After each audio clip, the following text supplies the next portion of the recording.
You are my love life. Chapter 42। मैं भी आपके साथ मुंबई चलूँगी। अब आगे सिया के जाने के बाद कुणाल ने निखिल को कहा, निखिल कल से तन्वी तुम्हारे ऑफिस और सिया मेरे ऑफिस काम करेगी और इस घर में कोई बहस नहीं चाहता। ये मेरा आखिरी फैसला है। अगर किसी को कोई ऐतराज़ है तो वो आकर मुझसे बात कर सकता है। तन्वी कुछ बोलने वाली थी लेकिन उससे पहले कुणाल बोल पड़ा। कुणाल ने कहा, मैं जानता हूँ तन्वी, ये फैसला मैंने तुमसे बिना पूछे लिया है, लेकिन अभी सिचुएशन ऐसी है कि हमें यह सब करना ही पड़ेगा, वरना बात और बिगड़ जाएगी। तुमने देखा ना सिया कितनी ज़्यादा हर्ट है, तुम लोगों से बात तक नहीं करना चाहती। मैं नहीं चाहता उसे और भी हर्ट हो और दुखी हो जाए। उसके कुछ दिन पहले ही तो इतनी बड़ी सर्जरी हुई है उसकी, और अगर मैं दिमाग पर ज़्यादा जोर पड़ेगा तो उसकी सेहत के लिए अच्छा नहीं होगा। उसकी तबीयत फिर से बिगड़ सकती है। तो हमें लगता है कि हमें ये रिस्क नहीं लेना चाहिए। कुणाल की बात सुनकर दादा दादी ने भी कुणाल की बात को सपोर्ट करते हुए कहा, लेकिन बेटा कुणाल सही कह रहा है, अभी तुमसे नाराज़ है सिया, और तुम्हें पता है जब वो नाराज़ होती है तो जल्दी से नहीं मानती, इसलिए तुम्हें कुछ दिन का इंतज़ार करना होगा। वो जो करना चाहती है उसे करने दो। अगर तुम उसे रोकोगे तो वो और ज़्यादा तुमसे गुस्सा हो जाएगी। निखिल बस चुपचाप बैठा सबकी बातें सुन रहा था। माही ने कहा, कोई बात नहीं, हम कल से ऑफिस चेंज कर लेंगे और दोनों ऑफिस अपने ही तो हैं, कोई कहीं भी काम करे, क्या फ़र्क पड़ता है। कुणाल ने कहा, हाँ हाँ बिल्कुल, और सिया वहाँ पर बिल्कुल सेफ रहेगी, आप लोग उसकी चिंता मत करो। सबकी बात सुनकर मीरा जी ने कहा, वो तो हम जानते हैं बेटा, सिया वहाँ से ज़्यादा सेफ और कहीं नहीं रह सकती, लेकिन हम उसे ऐसे उदास भी तो नहीं देख सकते, हमें उसे मनाना होगा। रिहान ने कहा, आंटी जब भी दी गुस्सा होती है तो जल्दी से नहीं मानती, आप लोगों ने मनाने की कोशिश तो की तो वो और ज़्यादा इरिटेट हो जाएगी। बचपन से ही वो ऐसी ही है, जब कभी नाराज़ होती थी तो हम लोग उन्हें नहीं मनाते थे। कुछ दिन इंतज़ार करो ताकि उनका गुस्सा ठंडा हो जाए, उसके बाद हम उनसे बात करते हैं। हम आपको बस यही कहेंगे कि बस उनका गुस्सा शांत होने का वेट करिए, कहीं बात और ना बिगड़ जाए। मीरा ने कहा, ठीक है बच्चे, हम उनसे बात नहीं करेंगे, पर हम उन्हें उदास भी तो नहीं रहने दे सकते, कुछ ना कुछ तो करना ही होगा। कुणाल ने सबको कहा, जाइए सब जाइए, बहुत रात हो गई, अब सबको सो जाना चाहिए। वहीं कबीर और माहिर दोनों उठकर वहाँ से सिया के रूम की तरफ चले गए। उन्होंने सिया को डोर को खटखटाया तो अंदर से कोई आवाज़ नहीं आई। जब दरवाज़ा नहीं खुला तो वो खुद ही दरवाज़ा खोलकर अंदर चले गए। उन्होंने देखा सिया बेड पर पेट के बल लेटी हुई है।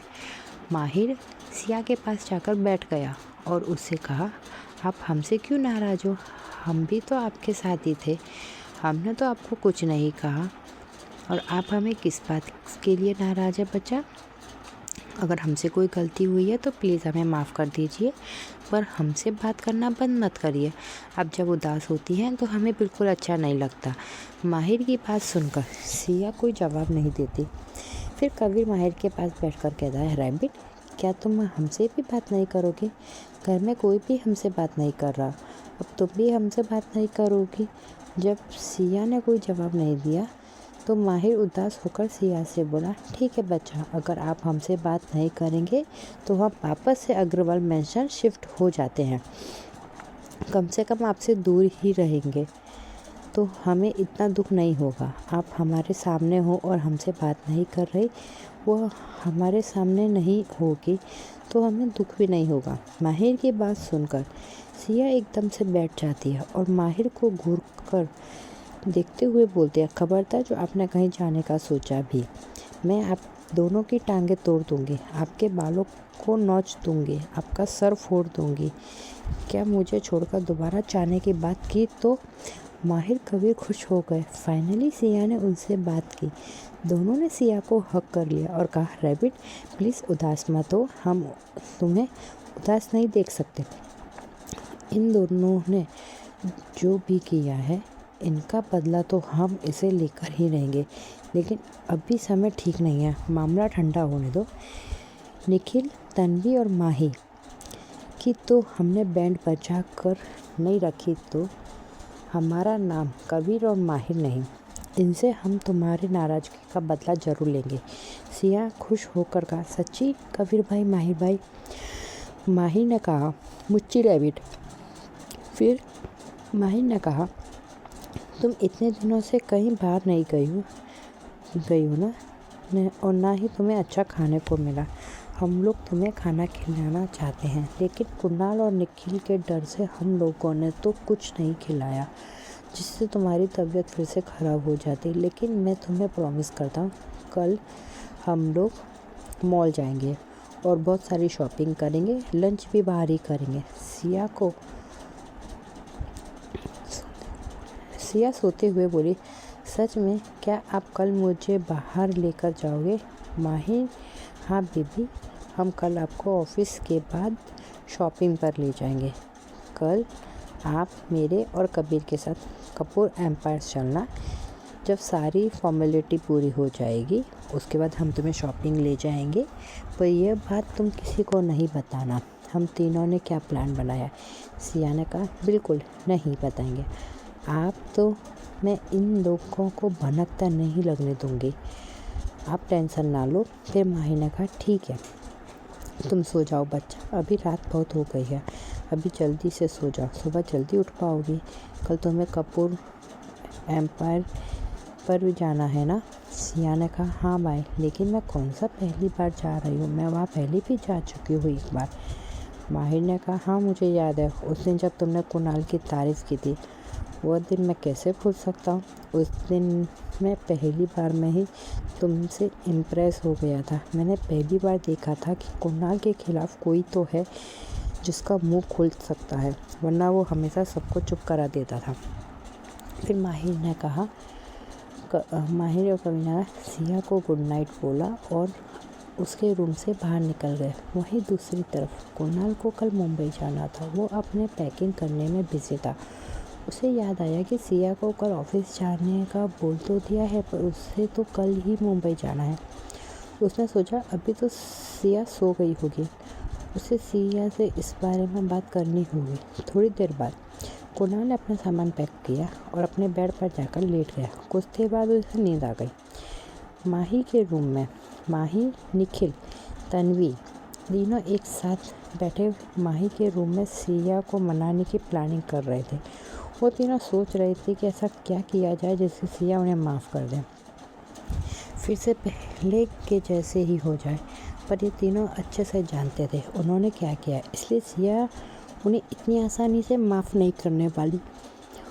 उनके लिए ये सारी चीज़ें बहुत मुश्किल होने वाली है। माही ने निखिल को कहा, निखिल भैया, मुझे तो नींद आ रही है, आप दोनों अपना देख लीजिए, मैं तो चली सोने। निखिल और तनु भी अपने अपने रूम में सोने चले गए। अगली सुबह कुणाल को आज मुंबई जाना था, इसलिए वो जल्दी उठ गया। फ्रेश होकर सीधे सिया के रूम में चला गया। उसने देखा सिया अपने बेड पर सिकुड़कर किसी मासूम बच्चे की तरह सोई हुई है। कुणाल को सिया के पास जाकर बैठ गया। फिर उसने सिया के सिर पर प्यार से हाथ फेरा और सिया को उठाते हुए कहा, रैबिट उठो, मुझे तुमसे बात करनी है। सिया कुणाल की आवाज़ सुनकर उसे मुस्कुराते हुए कहा, अरे मास्टर, आप यहाँ भी इतनी सुबह सुबह? कुणाल ने मुस्कुराते हुए कहा, हाँ, मुझे तुमसे बात करनी है सिया। सिया कुणाल के साथ बहुत कंफर्टेबल फील करते थे। उसे कुणाल बाकी फैमिली मेम्बर की तरह ही पसंद था। सिया ने कुणाल की गोद में सर रखकर कुणाल से पूछा, बोलो नीली आंखों वाले मॉन्स्टर, मैं सुन रही हूँ। कुणाल ने कहा, मैंने तुम्हें रात को बोला था ना कि आज तुम मेरे ऑफिस जाओगी। सिया ने कहा, हाँ, पर उसके लिए आप इतनी सुबह सुबह मुझे उठाने आ गए। कुणाल ने कहा, नहीं बुद्धू, मैं तुम्हें कुछ और बताने आया हूँ। तुम आज ऑफिस ना जाना, बल्कि 2 दिन बाद चलना। सिया ने पूछा, आपने तो कहा था ना मुझे आज ऑफिस में इंटरव्यू देना होगा। उन्होंने कहा, हाँ मैंने कहा था, पर मैं उस वक्त भूल गया था कि मुझे आज मुंबई जाना है। सिया ने पूछा, मुंबई पर किस लिए? और अचानक से क्यों जाना है आपको? कुणाल ने कहा, मुझे 2 दिन के लिए मुंबई जाना है, इसलिए मैं तुम्हें बोल रहा हूँ। तुम 2 दिन बाद ऑफिस ज्वाइन करना ताकि मैं तुम्हें काम अच्छे से समझा सकूँ। सिया ने कहा, लेकिन आप 2 दिन के लिए क्यों जा रहे हो मुंबई? कुणाल ने कहा, मेरा मुंबई वाला प्रोजेक्ट है, उसमें कुछ लीगल इशू आ गए हैं, तो वही उन्हीं के कारण मुझे वहाँ जाना पड़ रहा है और मैं 2 दिन बाद पक्का लौट आऊँगा।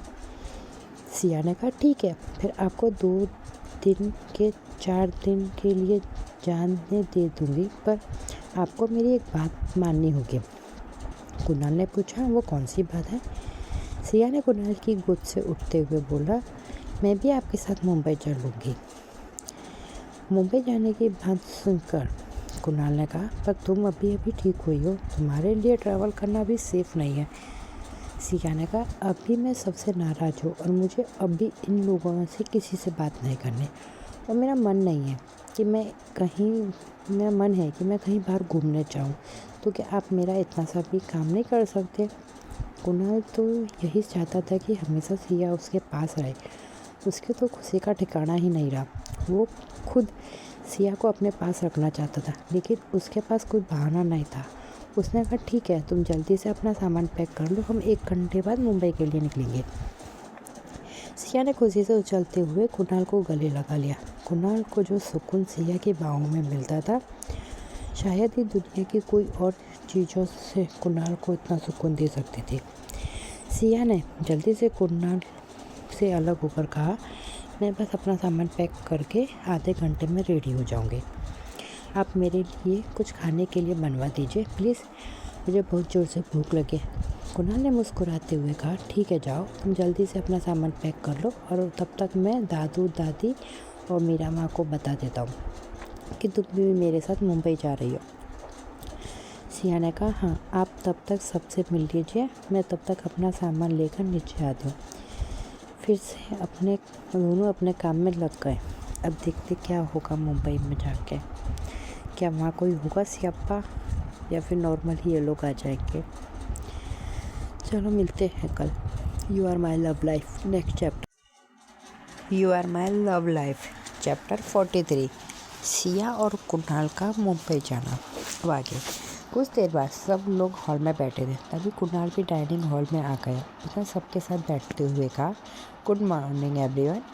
सबने कुणाल को विश किया। फिर दादी ने पूछा, आज इतनी जल्दी सुबह सुबह तुम रेडी होकर कहीं जा रहे हो? कुणाल ने कहा, दादी माँ, मैं तो आपको कल बताना भूल गया था, मैं आज मुंबई जा रहा हूँ। अगले 2 दिन में मुंबई में ही रहने वाला हूँ। मेरे मुंबई के प्रोजेक्ट में कुछ लीगल इशू आ गए हैं, इस वजह से मुझे वहाँ जाना पड़ रहा है। दादू ने कहा, लेकिन अचानक से बेटा? दादू, मैं कल ही आपको बताने वाला था, लेकिन मेरे दिमाग से निकल गया। कुणाल की बात सुनकर दादी ने कहा, हाँ, तुमने पहले नहीं बताया, वरना हम तुम्हारे जाने की तैयारी करते थे। कुणाल ने कहा, कोई बात नहीं दादी, मैंने सारी तैयारी कर ली है। तभी सिया उछलते कूदते अपना बैग हाथ में लिए नीचे आती है और आकर कुणाल को बोलते, चले मॉन्स्टर, मैं रेडी हूँ। सब लोग सिया को हैरानी से देख रहे थे। मीरा जी ने पूछा, सिया बच्चे, आप कहाँ जा रहे हो? मीरा जी की बात सुनकर कुणाल ने कहा, मॉम, क्या सिया मेरे साथ मुंबई जा रही है?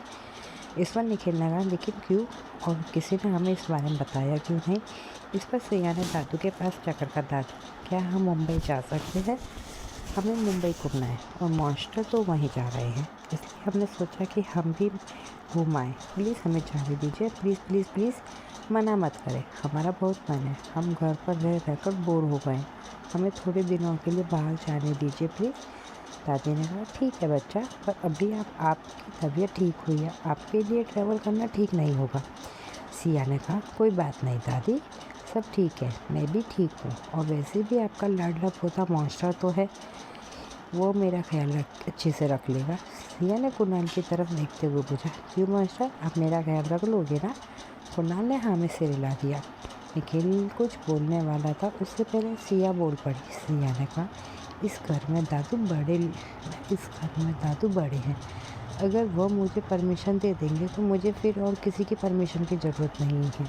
अच्छा होगा कोई अपनी चोंच बीच में ना ला घुसाए। निखिल समझ गया कि सिया उसी के बारे में बोल रही है। सिया की बात सुनकर निखिल का मुंह बंद हो गया। वैसे वो जानता था कि सिया उससे गुस्सा है और उसे इग्नोर कर रही है। दादू ने कहा ठीक है जाइए, लेकिन आपको हमसे प्रॉमिस करना होगा कि आप अपना ख्याल रखोगे और कोई लापरवाही नहीं करोगे और कोई नया कांड भी नहीं करोगे। सिया और कुणाल को दोनों को ख्याल रखने के लिए बोलते हैं। सिया ने दादू को हक करते हुए कहा ठीक है दादू, हम प्रॉमिस करते हैं हम इस बार कोई गड़बड़ नहीं करेंगे।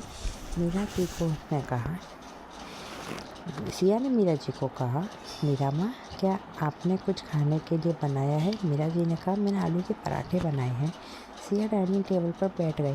तभी उसके पास माहिर और कबीर दोनों सिया के पास और कहा तुमने हमें बताया नहीं, तुम तो मुंबई जाना है। अगर हमें पहले पता होता तो हम भी तुम्हारे साथ चलते और ज़्यादा मज़ा करते।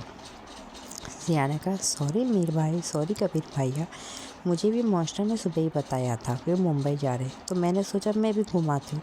सिया ने तन्वी, माही और निखिल की तरफ देखते हुए कहा वैसे भी कुछ लोगों को मेरे यहाँ रहने से बहुत तकलीफ़ होती है, तो मैंने सोचा क्यों ना उनको थोड़ा फ्री किया जाए।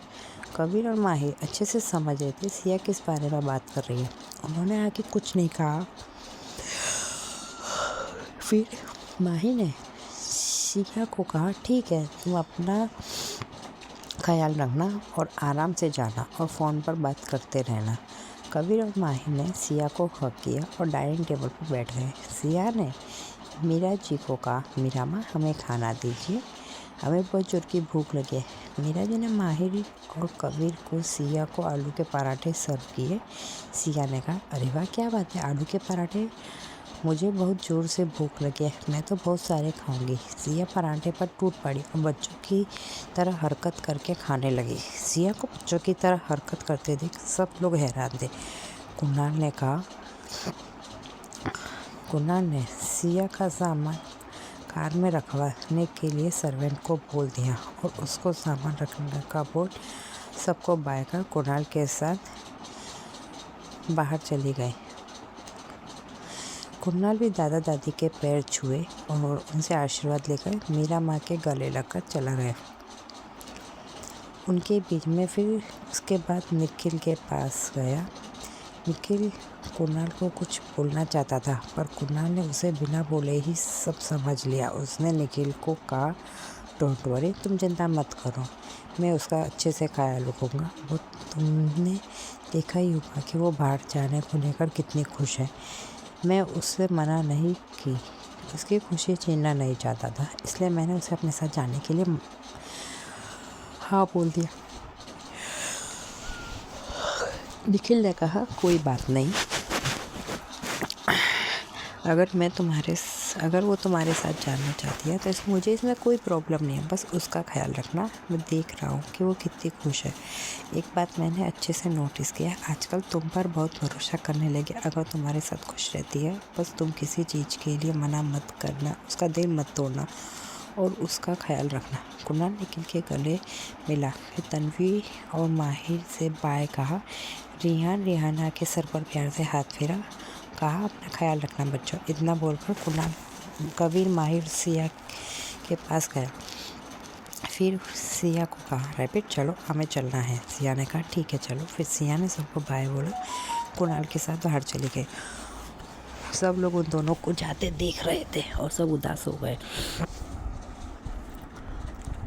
वो तीनों जानते थे कि सिया उनसे नाराज़ हो और उनसे बात करने वाली नहीं है, तो उन्हें साफ साफ इग्नोर कर दिया। निखिल की आंखों में आंसू आ गए। उसे अपनी बहन का बड़ा बिहेवियर बिल्कुल भी बर्दाश्त नहीं हो रहा था। तभी उसने नोटिस कर लिया कि निखिल के हाथ को अपने हाथ में लेकर निखिल ने कहा, तन्वी ने हाथ में लिया और कहा चलिए मेरे साथ। निखिल ने उसे सवालिया नज़रों से देखा जैसे पूछ रहा हो कि कहाँ। तन्वी ने कहा ऑफिस भूल गए, आपकी बहन ने हमारे ऑफिस भी चेंज कर दिए हैं। निखिल को कल वाली बात याद आई। फिर उसने अपना सामान लेकर वहाँ से ऑफिस के लिए निकल गया। थोड़ी देर बाद लियाना भी अपने कॉलेज के लिए निकल गए। उसके साथ कबीर, माही और माहिर ऑफिस के लिए निकल गए। घर एकदम सुनसान हो गया, सारे बच्चे बाहर जा चुके थे। दादू दादी और मीरा जी बैठे हुए आपस में बातें कर रहे थे। दादू ने कहा बच्चों के घर में रहने से रौनक बनी रहती है, आज घर में बिल्कुल घर काटने को दौड़ रहा है। हमें नहीं पता सिया के बिना हम कितने दिन कैसे गुजरने वाले हैं। उसके बिना हमारा एक दिन भी नहीं लगता और वो हमसे इतनी दूर कभी जाती भी नहीं है। हमारा तो अभी से उसके बिना मन नहीं लग रहा। मीरा जी ने कहा पापा जी आप बोल तो सह रहे हो, उसमें सबकी जान बसती है। 6 साल उसने हमारे दिलों में अपने लिए एक ख़ास जगह बना ली। उसके बिना हम एक मिनट भी नहीं रह सकते। उसकी शैतानियाँ, उसका भोलापन, उसके नौटंकी को देखे बिना हमारा दिल नहीं लगता। दादू ने कहा सही कह रहे हो आप दोनों। जब तक वो हमें एक बार दवाई खाने के लिए डांट नहीं देती तब तक हमारा दवाई खाने का दिल ही नहीं करता। चाहे कहीं भी रहे, कुछ भी करे, लेकिन हमें दवाई खाने के लिए याद दिलाना कभी नहीं बोलती। हमने कभी नहीं सोचा था कि हमारे लिए कोई इतना परेशान होने वाला है। हमें कभी मिलेगा हमारे लिए कोई इतना परेशान हो जो हमें बच्चों से ज़्यादा फिक्र करता है। दूसरी तरफ कुणाल और माही कुणाल के प्राइवेट जेट पर पहुंचे। माही ने पूछा हम एयरपोर्ट क्यों नहीं जा रहे? सिया ने पूछा। कुणाल ने कहा क्योंकि हमारे पास अपना प्राइवेट जेट है। तो हम एयरपोर्ट क्यों जाएंगे? हम प्लेन से नहीं बल्कि हमारे प्राइवेट जेट से जाएंगे।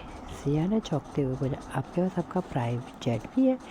कुणाल ने कहा हाँ मेरे पास अपने प्राइवेट जेट, शेप और बहुत कुछ है। सिया ने एक्साइटेड होकर कुणाल से कहा कि आप हमें भी कभी वो सब दिखाओगे? सिया की बात सुनकर कुणाल ने कहा कभी मौका मिला तो मैं ज़रूर दिखाऊंगा। सिया बहुत खुश थी। कुणाल को साफ साफ दिखाई दे रहा था सिया को खुश देखकर भी खुश था। कुछ देर बाद दोनों जेट में पहुंचे। कुणाल के बॉडीगार्ड ने कुणाल को ग्रीट करते हुए कुणाल के सामने सिर झुकाकर खड़े हो गए। सिया ये सब देखकर वो सब आज अपने बॉस के साथ इतनी सुंदर, इतनी प्यारी लड़की देखकर हैरान थे। कुणाल उसे बहुत अच्छे से स्ट्रीट कर रहा था। उसे ये देखकर सारे गार्ड्स के मुंह खुले लगे। वे अच्छे से जानते थे कि उनका बॉस कितना खड़ूस, निर्दयी और ख़तरनाक इंसान है जिसके पास आने से सब लोग डरते हैं। एक गार्ड ने कहा क्या मैं कोई सपना देख रहा हूँ? आज बॉस के साथ एक मैडम उनके प्राइवेट जेट पर है। दूसरे ने कहा तुम कोई सपना नहीं देख रहे, वो हकीकत है, लेकिन मुझे भी एक सपने जैसा ही लग रहा है। तीसरे ने कहा यह तुम दोनों क्या बातें कर रहे हो? अगर बॉस ने सुन लिया तो यहीं तुम्हें उठा के फेंक देंगे। चलो अपने काम पे फोकस करो। फिर सब अपने अपने सीट लेकर गेट के पर चढ़ गए। कुणाल ने कहा सिया तुम अलग बैठोगी या मेरे साथ? सिया ने कुणाल को कहा मैं आपके साथ बैठूंगी, आपसे बात करूंगी, मैं बोर भी नहीं होंगी और मुझे डर भी नहीं लगेगा। कुणाल ने कहा तुम्हें प्लेन में डर लगता है? सिया ने हाँ मैं मुझे डर लगता है। कुणाल ने अपनी सीट लेते हुए सिया को कहा आओ सिया बैठ जाओ। उसकी साइड में बैठ गए। दोनों अपनी सीट बेल्ट लगा ली। कुछ देर बाद जेट टेक ऑफ किया। सिया ने कुणाल को कहा क्या मैं विंडो सीट की तरफ बैठ सकती हूँ? मुझे बाहर का व्यूज़ भी देखना है। कुणाल ने सिया को बच्चों की तरह खुश होते हुए देखा। उसे मना नहीं कर पाया। उसने अपनी विंडो सीट उसे दे दी और खुद सिया की साइड बैठ गया। सिया बाहर देख रही थी, बहुत खुश थी। देखते देखते सिया की आँख कब लगी उसे पता ही नहीं चला। कुणाल जो अपनी मैगज़ीन पढ़ने में इतना बिजी था, उसने थोड़ी देर बाद सिया की साइड देखा तो वो सो चुकी थी। कुणाल ने उसका सिर अपने कंधे पर टिकाया और प्यार से उसके सिर पर हाथ फेरा। वो मुस्कुरा कर कहा सोते हुए कितनी शांत और क्यूट लगती हो। मैं हमेशा यही चाहता हूँ कि तुम हमेशा मेरे पास रहे, मेरे साथ रहो। इसके लिए मुझे चाहे जो करना पड़े वो कर लूँगा, लेकिन तुम्हें कभी खुद से दूर नहीं करूँगा।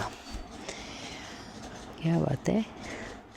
कुणाल भैया के तो माइंड में लड्डू फूट रहे। बाजू में सिया को बैठ के देखते हैं आगे ये जोड़ी कहाँ तक पहुँचेगी। चलो next episode next day. You are my love life. Bye.